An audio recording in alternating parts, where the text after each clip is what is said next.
Olá pessoal, bem-vindos ao meu canal São Tantos Livros para Ler. Meu nome é Juliana e hoje a gente vai conversar um pouquinho sobre a minha leitura recente, Nada a Invejar, Vidas Comuns na Coreia do Norte, da Bárbara Demick.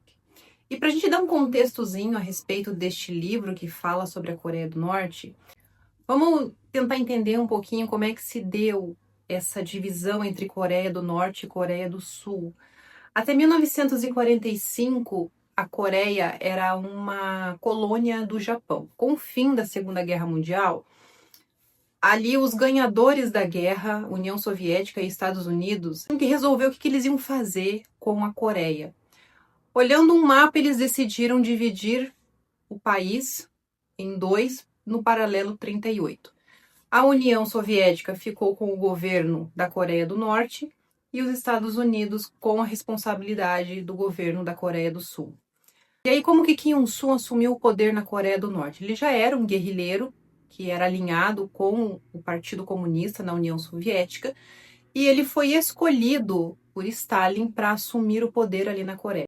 Em 1950, ele então apoiado por Stalin e Mao Tse-tung, ele decide invadir a Coreia do Sul, então é onde se dá a Guerra da Coreia. E assim, quase que ele ganha realmente essa guerra, se não fosse pelo apoio dos Estados Unidos à Coreia do Sul. Então, em 1953, há um empate, consequentemente um armistício, e Kim Il-sung ele fica consolidado como o líder supremo da Coreia do Norte, apoiado por Stalin e Mao Tse-tung.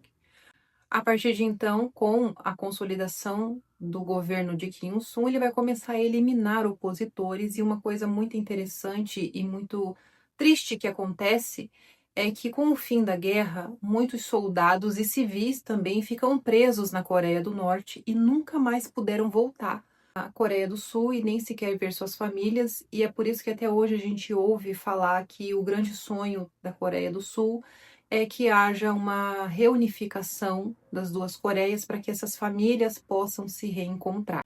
Então, aqui em Nada a Invejar, a gente vai conhecer um pouco da história de alguns norte-coreanos que desertaram e fugiram para a China e depois para a Coreia do Sul.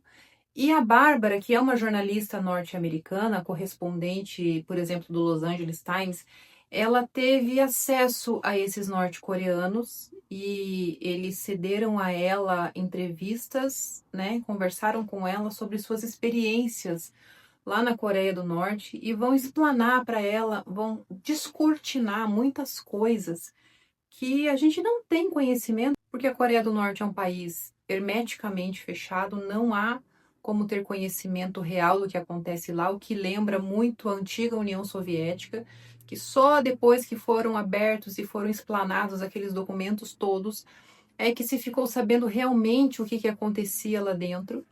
E a gente espera que um dia isso aconteça com este país também, um dia, né, que ele for livre, que a gente possa ter de fato conhecimento do que acontece com este povo e que eles possam ser livres. Mas o que a gente vai encontrar aqui? A gente vai ficar sabendo como era a vida das pessoas na Coreia do Norte durante os governos de Kim Il-sung e Kim Jong-il, respectivamente o avô e o pai do atual líder norte-coreano. E as pessoas contam que a fome era extrema, ao ponto das pessoas andarem constantemente desnutridas e de não ser difícil encontrar pelo caminho diversos corpos que eram recolhidos ao fim do dia por uma espécie de carroça que passava pelas ruas e iam recolhendo aqueles corpos porque as pessoas não tinham acesso à comida. Elas trabalhavam em fábricas estatais e chegou uma certa altura em que os salários não eram mais pagos e essas pessoas também não tinham mais acesso à ração diária de comida, que foi ficando cada vez menor.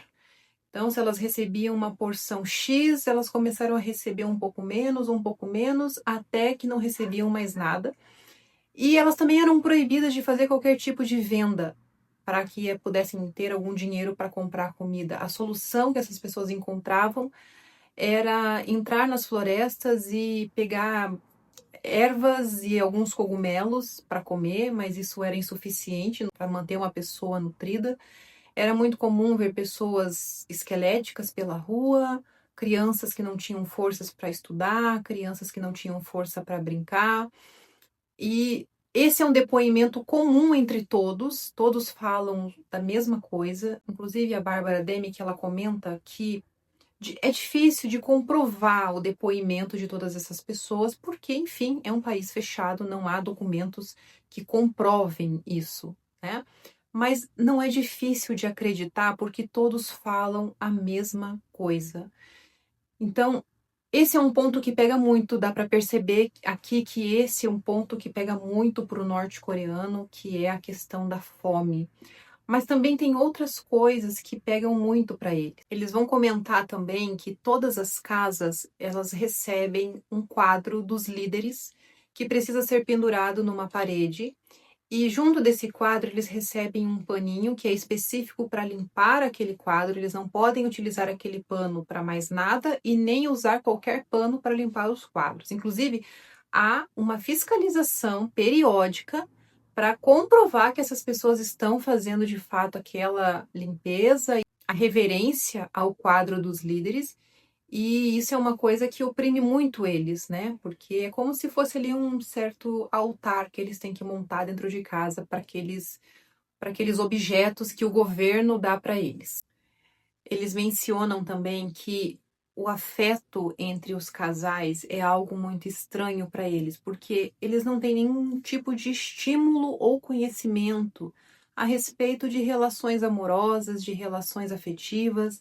Então, para eles é tudo muito estranho, é tudo muito tabu, eles não têm muito conhecimento sobre isso, é algo muito antinatural para eles, esse tipo de relacionamento. Inclusive, uma coisa que se comenta também é que eles não têm muito conhecimento sobre como funciona um corpo humano. Nem sequer os próprios professores sabem como que funciona o básico do corpo humano. Então, eles não têm nem como saber para eles próprios e nem para ensinar as crianças na escola, porque eles não têm acesso a livros didáticos, eles não têm acesso à televisão, eles não têm acesso a nenhum tipo de informação ocidental que possa elucidar para eles certas coisas. As relações entre eles acabam se tornando muito mecânicas. Há muitos relatos de violência contra principalmente as mulheres. E assim, quando a pessoa cresce sem nenhum tipo de conhecimento, sem nenhum tipo de instrução, até um ser humano é preciso aprender do zero.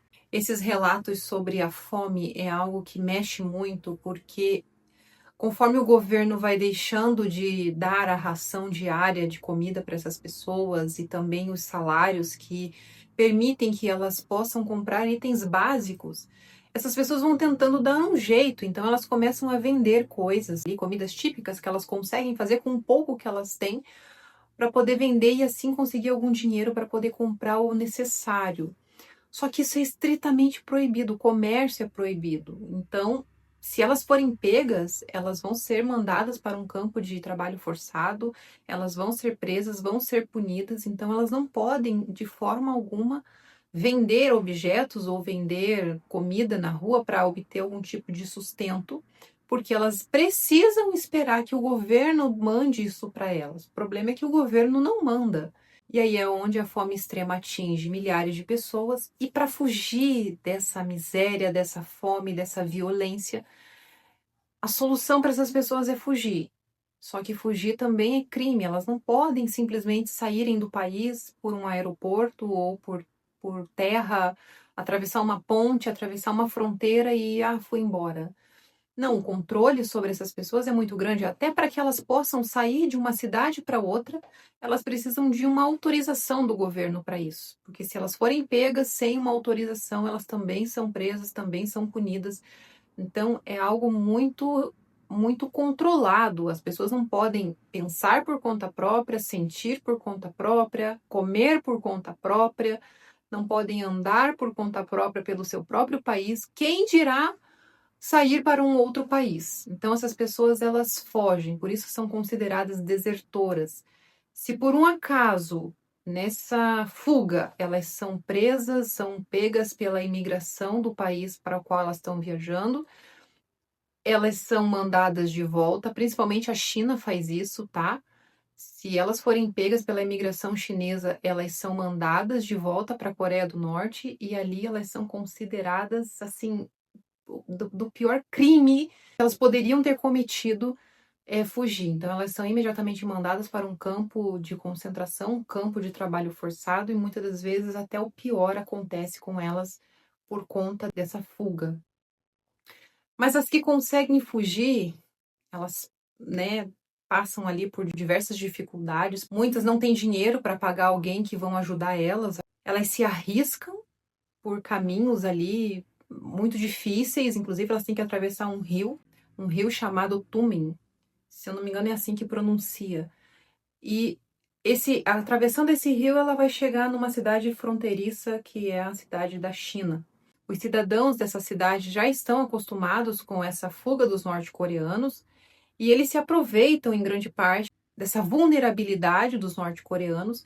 E o que acontece com as mulheres é que quando elas chegam ali, elas já são abordadas por algumas pessoas que vendem essas norte-coreanas para homens chineses, para que eles possam ter uma mulher dentro de casa, já que essa cidade tem uma proporção de homens muito maior do que de mulheres. Então, quando essas norte-coreanas chegam nessa cidade, imediatamente elas já são abordadas e elas são vendidas para esses homens para se tornarem suas esposas, suas cozinheiras, enfim, suas empregadas, né? Suas escravas.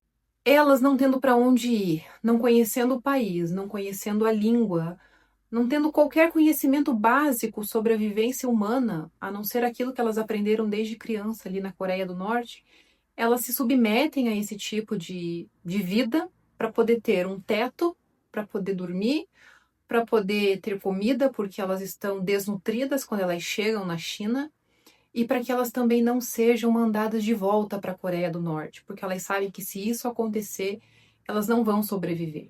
Então elas se submetem a esse tipo de violência porque muitas sofrem violência mesmo desses homens. Então elas se submetem a isso para que elas possam sobreviver depois de um tempo, né, conhecendo ali um pouco mais do país onde estão, juntando um pouco de dinheiro, elas possam enfim fugir para a Coreia do Sul. Então, gente, são relatos que a gente vai ver nesse livro aqui.